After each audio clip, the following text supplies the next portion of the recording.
very much. Everyone's sort of thinking this is actually a speech, but it's actually a list of players that owe me lasagna dishes. So starting from the... No, I'm joking.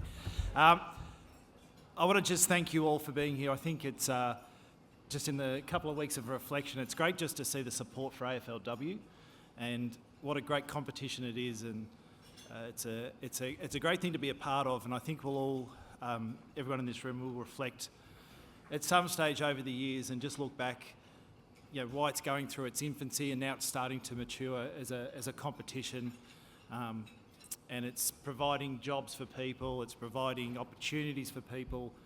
It's a wonderful thing, and we're really, really lucky that we've been part of it at this early stage. So thank you for that. Also, thank you for the I suppose just the generosity of having me back to speak. It's something that I cherish, and great opportunity. And also to the award winners tonight, congratulations to you as well. I'll start by, I suppose, speaking a little bit about myself, which I'm not comfortable with, but I will. And then I just want to talk about the season a little bit. I just want to say right up the front that, I might put my glasses on because I don't want to miss anyone in this. That I am really proud of what we've achieved, and I think just in Andrew's speech, reflecting back with Kate, it was a strange time to get the job in the club. I reckon it was maybe mid-February, Kate, and came into the job, being at Carlton, Collingwood and North, and then floated into the job and thought, well, got some experience at North on how to do it. North, we had 18 months to build that side, so very different. And then Kate, I'll never ever forget Kate's face. We were in the top of the SCG in this little office, squeezed in. Her desk was behind me. Our whiteboard wasn't even a big whiteboard because you couldn't fit it in the room. It was just a little whiteboard and it was full of information on how we're going to do it. And Kate walks into the office and says, Scott, they've just moved the season forward and you've got 10 weeks. I thought, Jesus, all right, better get going. So we put on 30 players and 34 staff in that 10 weeks. And it's something that I'll cherish forever. It was just a great experience on how a club can come together. People in different roles, commercial were working from home to fit us in. It was an amazing time, and it was, Kate and I obviously were at the forefront of it, but we couldn't have done it without the help of everyone, and something I'll cherish forever. So with tonight, with the team now entering a phase of winning expectations, I think just to be really upfront, and I won't go through all the details, but we had a lot of two-way conversations, Pav coming to the club, and we had a great chat about what's best for the program, where the playing group's at. None of it was to do with results and wins and losses and things like that. It was all just to do with philosophically what the program needs, what I could improve as a coach, what we need in the program, how can we go about things. And I'm very pragmatic about my career. In the back of my mind, I'm thinking to myself, geez, we're coming into a window of opportunity. Am I going to be here in 1 year, 2 years, 3 years? And it's all based around family. And my family in Melbourne, Jodie and I are very fortunate. I think we're fortunate anyway. We've got 6 kids, blended family. We've been together for, 24?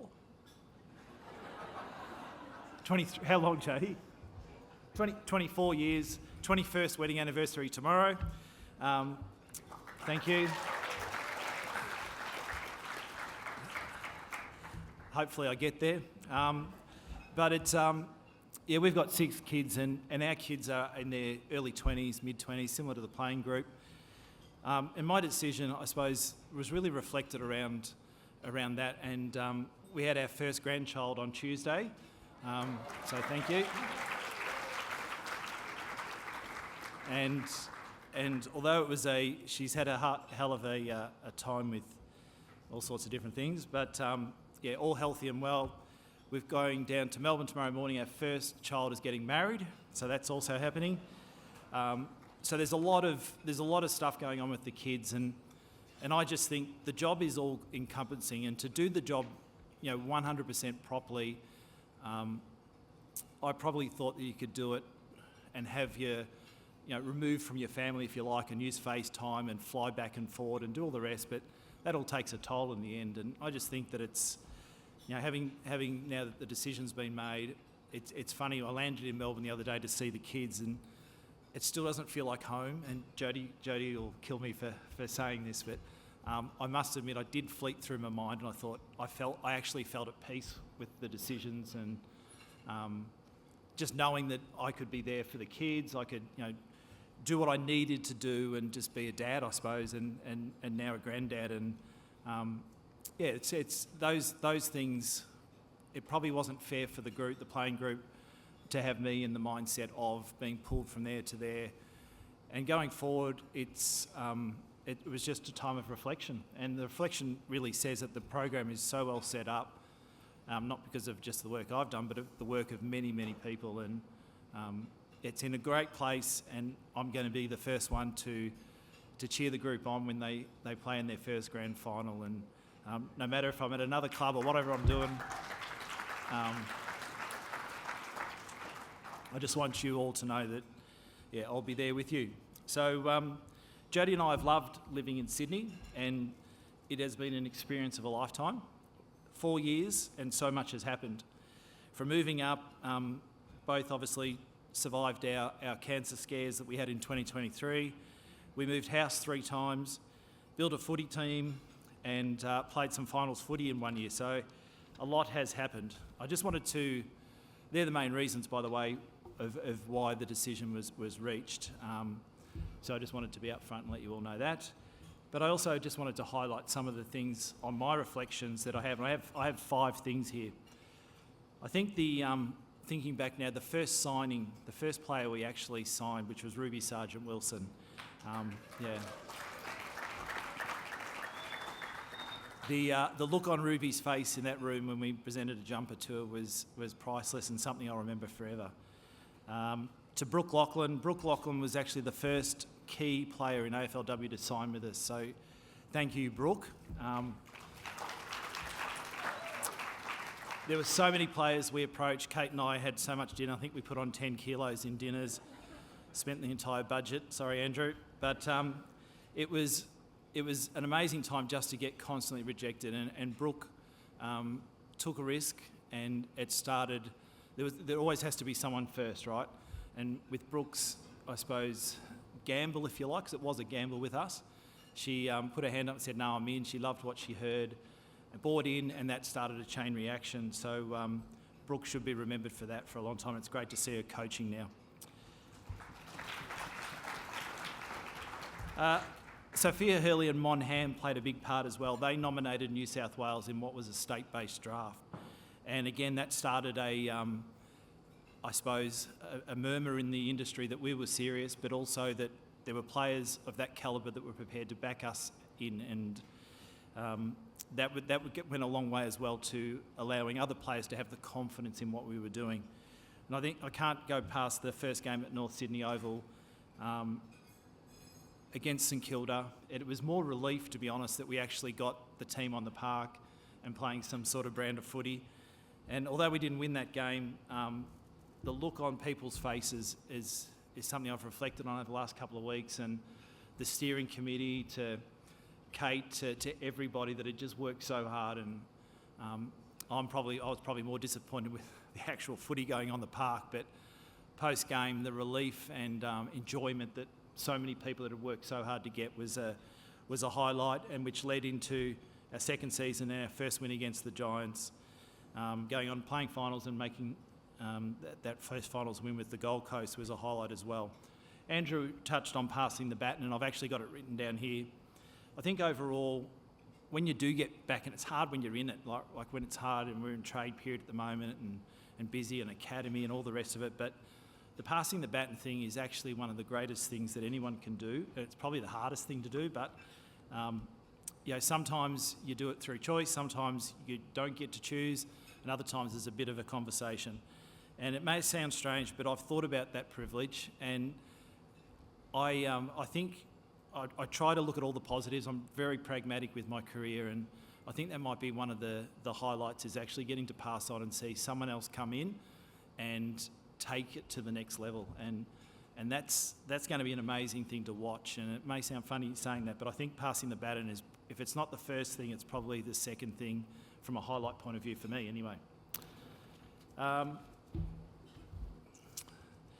The other thing we did the other day, just wanted to also say there's absolutely no problem between me and the club, and I want to feel welcome here, and I know I will from what Pav and everyone said with Andrew, but it's an amazing place to work, and you are so lucky. And no matter what I end up doing, whether it's another club or another industry, it's just a great place to work and be with people that are all got a goal to make both the boys' team the best it can be, the girls' team the best it can be, and the academy the best it can be.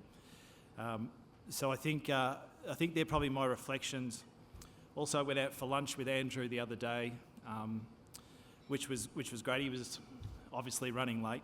He was about 10 minutes late, and I was sitting there in the restaurant reading through the menu. And I looked through and I thought, Jesus Christ, I hope he's paying for this. And he did, but thank you, Andrew. It was a very enjoyable 2 hours, and very funny, as everyone can imagine. I do want to touch on the 2025 season, and we had lots of ups and downs in the 25 season. Won the first 4 games, played some really good footy against Adelaide, Carlton, West Coast. The Coffs game against Essendon could have gone either way in really poor conditions, and it was probably the Collingwood and the Giants game that ended up costing us that finals berth. But overall, we're still just a kick away from making finals. And if I think back to that meeting, Kate, in that tower, if we had have made finals 2 in 4 years, we'd be pretty happy with that. And for one kick, it doesn't really matter. The group is really well placed, and I think it's been an opportunity of a lifetime to work with you and Amanda as well.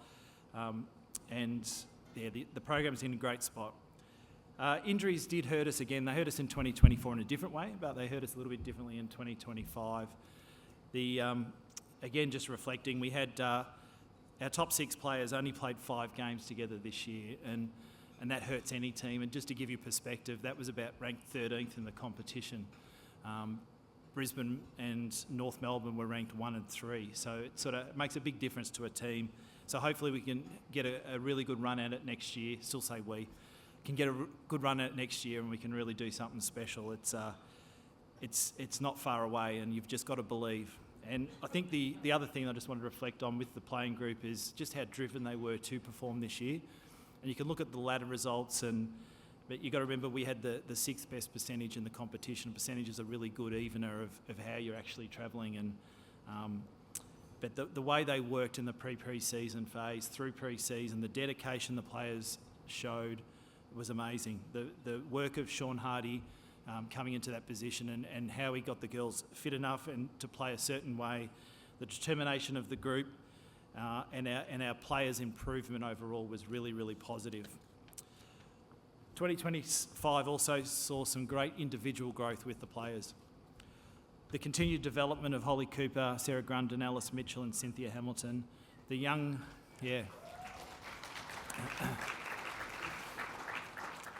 talent coming through, Zippy Fish, Lara Hussiker and Amelia Martin, very exciting.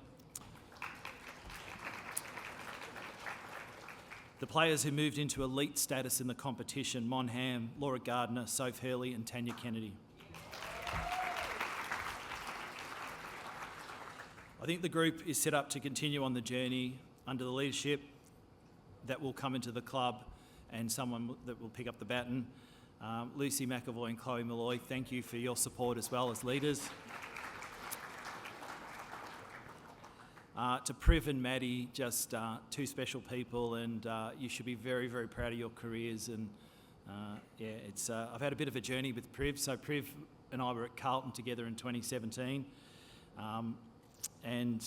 we ended up here in Sydney, and I've got a special place for Priv in my heart, and I've loved her journey and resilience that she showed, and Maddie in a different way, just with her resilience through injury and setback after setback, but just keeps the faith, and those 2 will be very fondly remembered in this AFLW program. I'd like to also,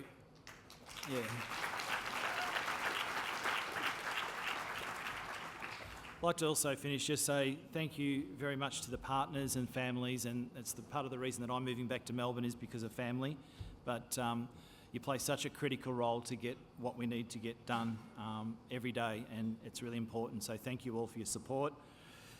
To the board, the players, the club staff, and in particular the AFLW staff, best in the business, thank you. To Lockie, Hunter, Brooke Lachlan and Tanya Hetherington, I've loved coaching with you guys, and I hope that you take coaching on as your careers, because it is the best job you can have in the land.